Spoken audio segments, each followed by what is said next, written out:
Hey, this is Earl on the maxproud channel. How you doing? Right away, I want to thank a person who's been following me a little while. His name is Joe Blacksher. Well, I hope I'm pronouncing that right, either Joe Blacksher or Joe Blackshear. Um, that's small case letters Joe space Blacksher. Joe Blacksher. Hey Joe, how you doing? He gave me the idea for this video.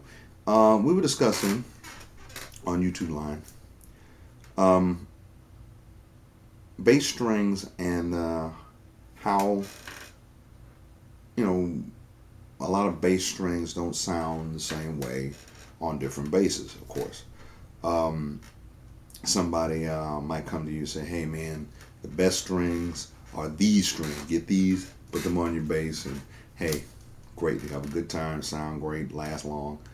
And that's not always the case. I've noticed highly recommended strings. Now, about that, first of all, I'm going to show you about 4 different brands of strings uh, that I have used or use regularly. Uh, this is just a personal thing, not necessarily a review or criticism. It's just that I'm just tell you how I feel about certain bass strings. Now, I'm sure there are some strings here that I love that you might hate, and some strings I'm not too crazy about that you might love. This is the greatest string in the world. That's not the point of this. We all have our opinions. I'm just showing you what I think and how I feel. And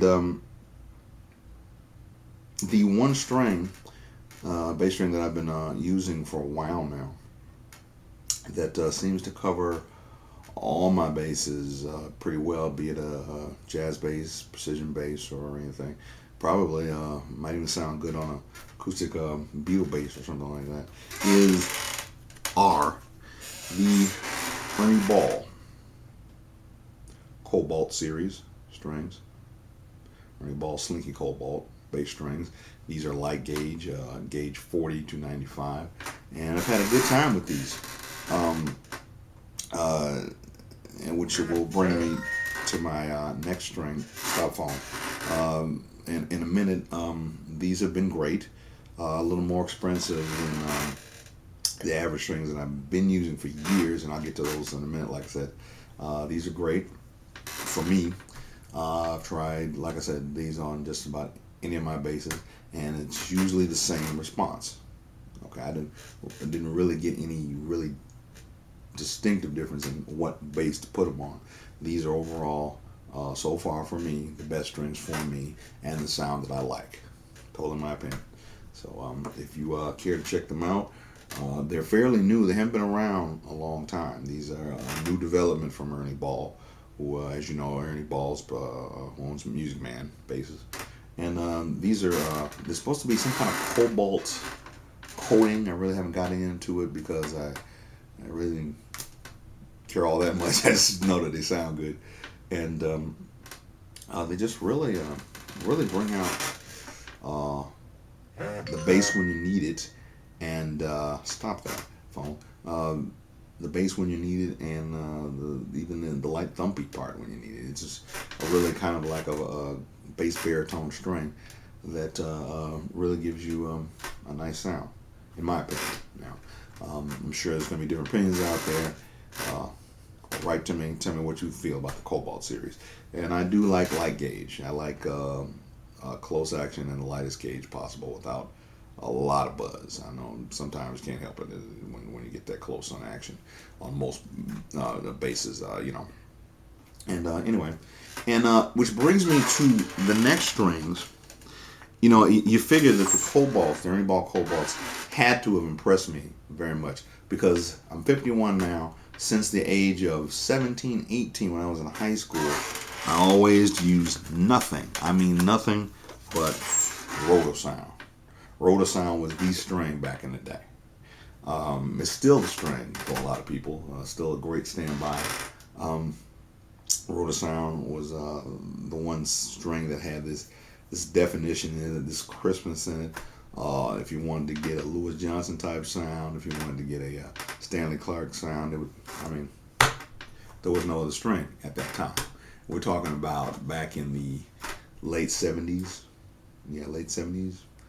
When I was a kid, still in high school, and up until that point, I mean, before I really even knew, when I started playing around 14, 15, that I knew anything about strings. You know, all I knew was they were strings, and I put on, a lot of times I had flat wounds on there, and I really didn't get, or I really didn't understand the distinction of round wound and flat wounds till I got a set of rotor sounds, which a friend recommended to me. Man, get those strings, and I got those strings. It was my first round wounds, and wow, I just noticed the difference altogether.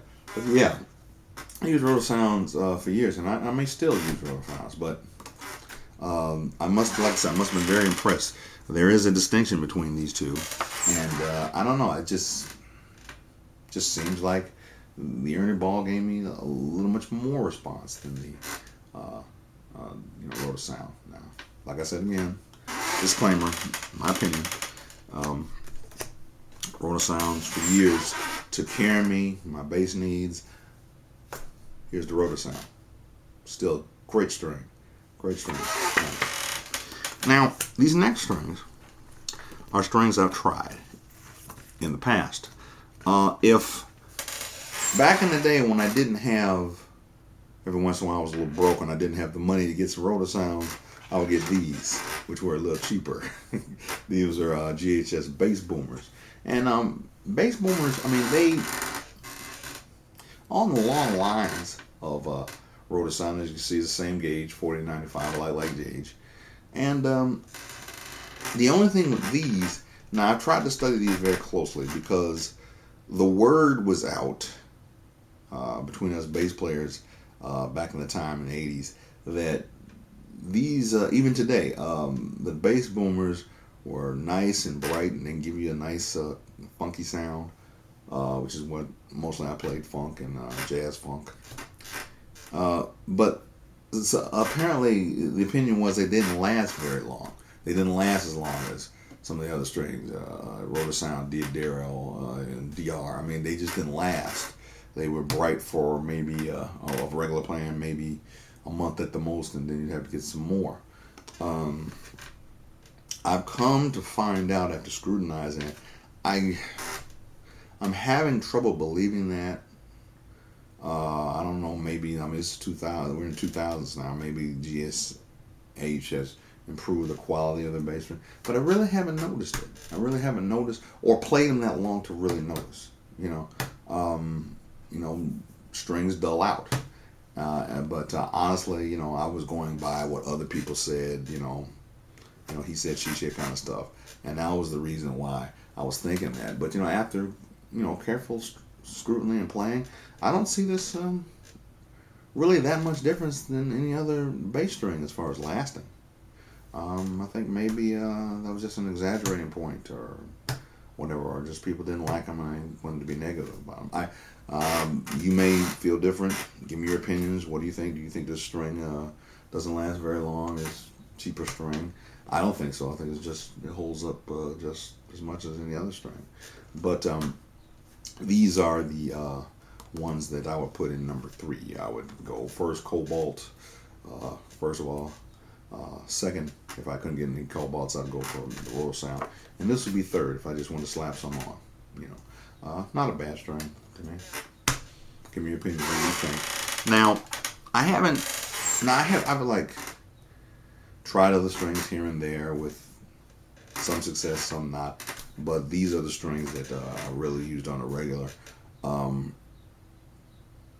Sometimes you get a string that is really highly promoted, and you got to take a chance, and kind of expensive, and you have to take a chance to see what these things are about. I did that. I did that with the Marcus Millers.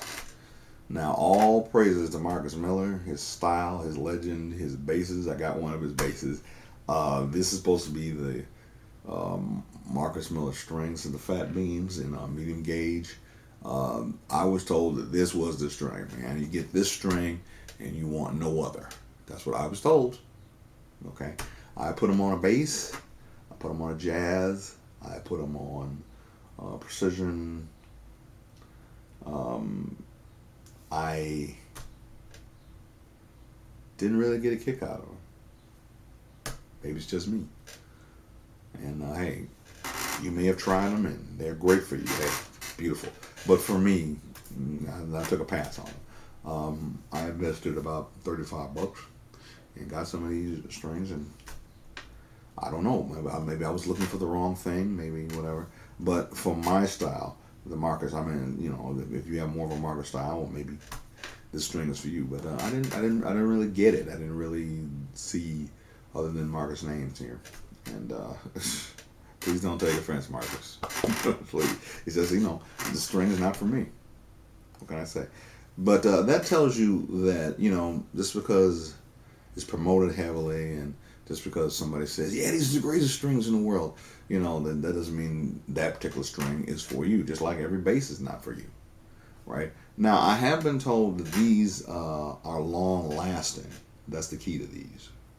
You put these on, you can put those on for weeks on end or months, and they'll still hold their sound. That's possible. But I haven't kept them on or used them and kept them on long enough to even, you know, realize that. So, you know, I'm into my Cobalt. So anyway, like I said, you know, for you it might be a great string. For me, you know, it's not an Earl Davis string. So these are Marcus Miller signature DR strings, fat beams. There are a couple others I haven't tried. I don't know if I'll try them or not. But yeah, I just wanted to make that distinction. Like I said, of all these, yeah, got the Marcus here, got the Boomers, Marcus, Boomers, Road of Sound, used all these. Of the four of them, number one for me right now would be the Cobalts. Now there is another string out there that I want to try. It's called the Elixir strings that are supposed to be pretty good. Now, if you have any experience with the Elixir, let me know how you feel about that. I heard some positive things about it. I'm going to get the money up and try it one day and spend it on basis. I'm going to get the money up and get some those strings and try them out, and maybe I'll come back with a review on those. But like I said, you know, I'm skeptical because, like I said, when people start saying, "Oh, it's the greatest string ever," these are, you won't play anything else. I say, yeah, okay, I've been told that before. So anyway, what am I? This is Marcus. I'm sorry. Here's my. Didn't even see that. You know, that's one. Wait for the camera. Yeah, these are the strings that I'm using on the regular. Unity Ball Cobalt strings, slinkies in light gauge, and this is my string. Unity Ball for mostly. So, and like I said, this has a response on both jazz and precisions. The other strings, Rotor Sound, to me, better on jazz. They're better on the jazz bass. They may be nice on precision, but I would put these on a jazz bass. I really wouldn't put these on a precision bass. Okay. The DRs, Marcus Miller, I don't know. I would think they'd be more suitable for precision. They're fat beams, a little stronger response. The high end is a little damper. As far as Marcus, I mean, only Marcus sounds like Marcus, so he can take these strings and manipulate them however he wants, probably. But for me, nah. I put them on a precision rather than jazz. The GHS bass boomers, definitely jazz bass, definitely funky bass, definitely. I'm sure it can hold it on its own on a precision, but I would put them on a jazz bass. I would. So anyway, and there's my favorites, the Cobalt strings. And thanks, Joe Blacksher, for this idea. Appreciate it. Shout you out. That's again JOE space BLACKSHER here on YouTube. Check them out. And that's it for today on the Max Proud channel. Appreciate you joining me talking about strings today. I'm sure there's going to be some response to this on different strings and these strings and others that you might suggest that I try. All the more the merrier. You know, let's talk about it. You know. All right, that's it from the Max Proud channel. Until next bass next amplifier, next string. I'll see you later.